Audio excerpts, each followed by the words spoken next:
Welcome back to The Keys. I'm your host, Beverly Nance. It's been 1 month since Clarence Clemons' unexpected journey along Highway 72, an episode that shook his family to its core and sparked a crucial confrontation about age, independence, and safety. Today, we revisit the Clemons family to see how they are navigating the challenging waters of change and adaptation.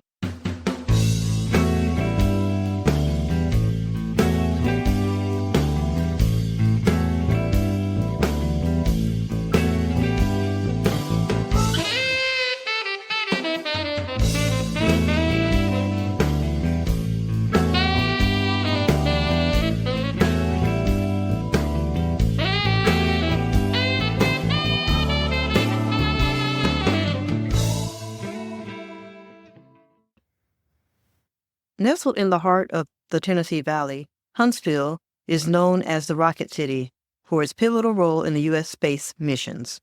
It's a city where innovation meets tradition, where the lush green of the hills meet the sleek steel of rocket structures at the U.S. Space and Rocket Center. But beyond the rockets and the Renaissance festivals, Huntsville is a community, a place where families like Clarence's navigate the complexities of life. Born and raised in Huntsville, Clarence's early life was marked by curiosity about the world around him. It was this curiosity that would shape his career and his contributions to his community. After completing his engineering degree at a nearby university, Clarence returned to Huntsville, eager to apply his skills. He found his calling at one of the engineering companies that dotted the city. But Clarence's life took a turn when he met his first wife, Connie. Together they built a life filled with love and shared dreams. However, fate had other plans after Connie's untimely death. Clarence found himself adrift, struggling with the weight of his grief. It was during this dark time that Clarence found solace in the true passions that Connie had always encouraged, his church and gardening. These activities did not just fill his days, they slowly stitched the pieces of his broken heart back together. Years passed, and Clarence's dedication to his church and his garden became well known in the community. It was at a church function that he met Betty, also a widow, who shared his love for faith and the outdoors. Together they found a second chance at happiness. Betty brought laughter back to Clarence's life, and with her, he rediscovered the joy that had eluded him for so long. They married, and Betty moved into Clarence's home, where she quickly grew to love the beautiful garden he tended. And then there's that old truck, a 1980s truck that Clarence bought new. More than just a vehicle, it represents Clarence's enduring affection for the tangible, reliable things in life. Over the years, that truck has carried him to countless Sunday services, hauled loads for his garden projects, and stood as a symbol of his enduring independence. Today, as Clarence faces the challenges brought on by age and his medical condition, his past is a testament to a life well lived, a life of service, love, and resilience. And as his family navigates the difficult decisions about his future, they do so knowing that the foundation Clarence built, based on faith, hard work, and love, will guide them through. Since the incident, Clarence's beloved Ford truck has sat untouched in the driveway. Rick removed the battery just in case Clarence decided to take the keys and take off, a stark symbol of his halted independence. Inside the house, the atmosphere is thick with adjustment and the weight of hard decisions. Clarence has been attending regular checkups with his doctor, grappling with the early stages of what they now know is Alzheimer's disease. His family, once hesitant to face the reality of his condition, now finds himself at the forefront of his care. Clarence, it's time for your appointment. Do you need help getting ready? No, Betty, I think I can manage. Thank you. The dynamics within the Clemons household have subtly shifted. Betty, once a partner in Clarence's independence, now takes on more of a caregiving role. Ellen and Rick their own lives paused or altered, frequently check in, offering support and discussing long-term care options. Gone are the days when Clarence would drive himself. Now Betty has become not just his caregiver, but his chauffeur also. But it's not all loss and limitation. In fact, this new chapter has opened up doors to experiences Clarence had previously set aside. He's joined a local senior center that's connected to the family's church, a place that's buzzing with activities designed to engage and enrich. Here, Clarence isn't just a man marked with his disease, but a vibrant participant in a community of peers. One day, while Clarence is at the senior center, in the privacy of their family home, away from the eyes and the ears of the world, Clarence's children, Ellen and Rick, along with his wife Betty, convene a meeting. It's a conversation filled with care, concern, and weight of heavy decisions. Betty: Thank you both for coming. We need to talk about what's best for Clarence. It's getting harder for him to manage on his own, and I think it's time we look at more support, maybe even full-time care. Ellen: I've been thinking about that too, Mom. I looked into some home care options that could help Dad stay at home with you, but give you the support that you need. Rick: That's a good start, but we should also consider the financial aspect of this. Full-time care is expensive, and we need to be sure we can sustain it long-term without draining Dad's retirement savings. Betty: I just wanted what's best for him. He's always been there for us, and now it's our turn to ensure he's comfortable and happy in his later years. Ellen: There are programs that can help, Mom.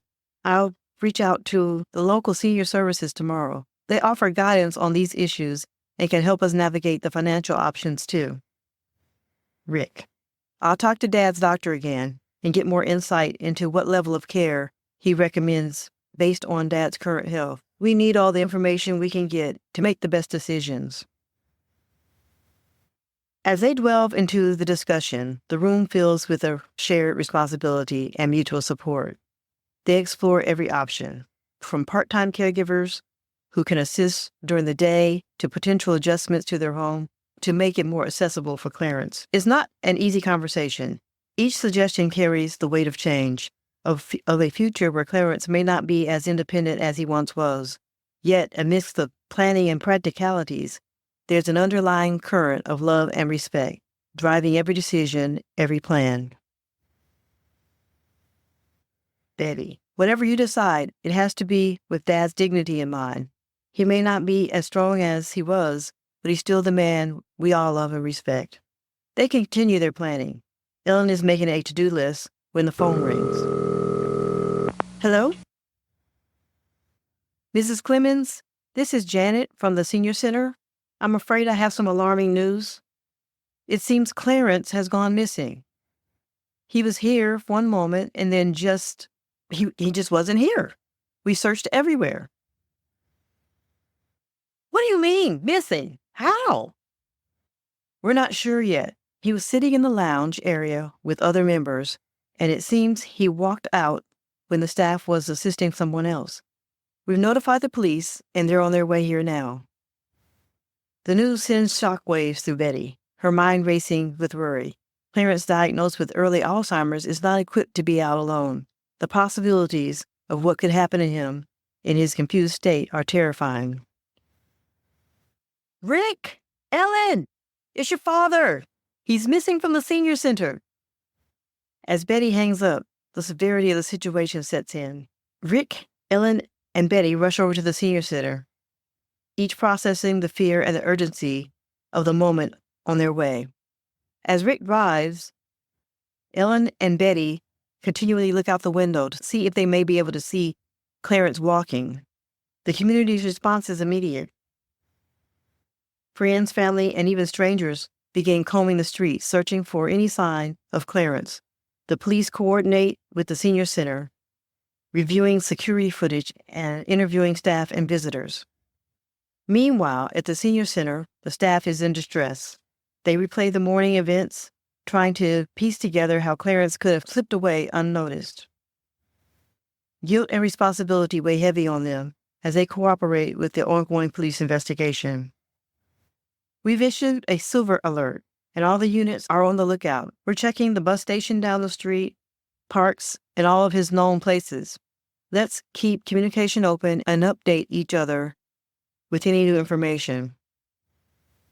As the sun begins to set over Huntsville, painting the sky with strokes of orange and pink, the community's search for Clarence Clemons continues.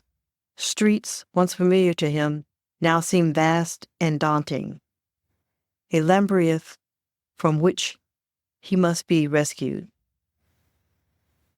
Betty, supported by Ellen and Rick, remained at the senior center, manning the telephones, and with a heavy heart and worry, yet bolstered by the outpouring of support from friends and neighbors. Each call that comes in carries a tide of hope, followed too often by an ebb of disappointment. Tonight, as we close this chapter, Clarence is still out there, somewhere between the safety of what he knows and the shadow of uncertainty. His family clings to hope, knowing that as each hour passes, the stakes grow even higher. But even in the darkest moments, there is light. Light in a form of community that refuses to give up and stands united in its determination to bring one of its own back home. Join us next week for the concluding episode of this intense journey, which we have titled Homecoming. We will follow the final hours of the search for Clarence. Will the combined efforts of the Huntsville community lead to his safe return, or will Clarence Clemons' family face the unimaginable? We'll explore the emotional and the psychological impacts of Clarence's disappearance on his family and witness the resilience in the face of adversity. And we'll see how a town rallied together, reminding us all of the power of community and the bonds that make us stronger. Episode 3, titled Homecoming, promises to be a testament to the human spirit, an episode filled with tension, hope, and a heartfelt journey of a family in search of answers.